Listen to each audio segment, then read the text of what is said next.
Turka-turka dai ba ta karewa dangane da kashe Hanifa da aka yi. A yanzu haka, kotu za ta ba da lauyoyin da za su kare waɗanda ake tuhuma da laifin kisan Hanifa. Danna subscribe, sannan ku danna kararrawa don sanar da ku sabbin shirye-shiryenmu da zarar mun ɗora.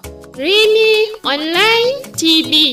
Wanda ya faru yau mun zo kotu muna neman domin a karanta musu tuhumar da ministry ta riga ta shirya, wanda tun wancan satin muka shigar, to amma kamar yadda kuka gani ba su da lauya, kuma tuhumar da ake musu babba ce, kuma kundin tsarin mulkin Najeriya ce irin wannan tuhumar in kayi wa mutum dole ne shari'ar sai yana da lauya wanda zai kare shi.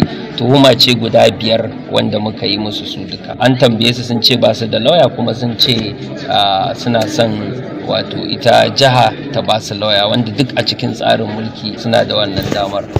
Mun ɗauki alkawari za mu tabbatar sun samu lauya, kuma mun nemi kotu ta ba mu zuwa 14 ga wannan watan, wato litinin mai zuwa kenan. Kafin nan za mu ba su lauya.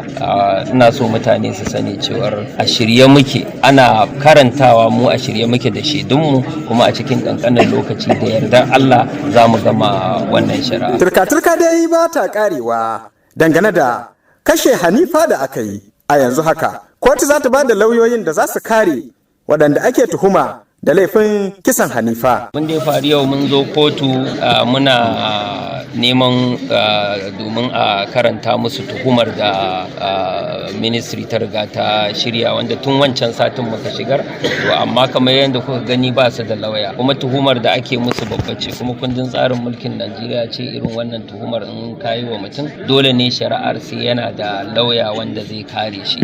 Tuhuma ce guda 5 wanda muka yi musu su duka. An tambaye su sun ce ba su da lauya, kuma sun ce suna son wato ita jiha ta ba su lauya, wanda duk a cikin tsarin mulki suna da wannan damar.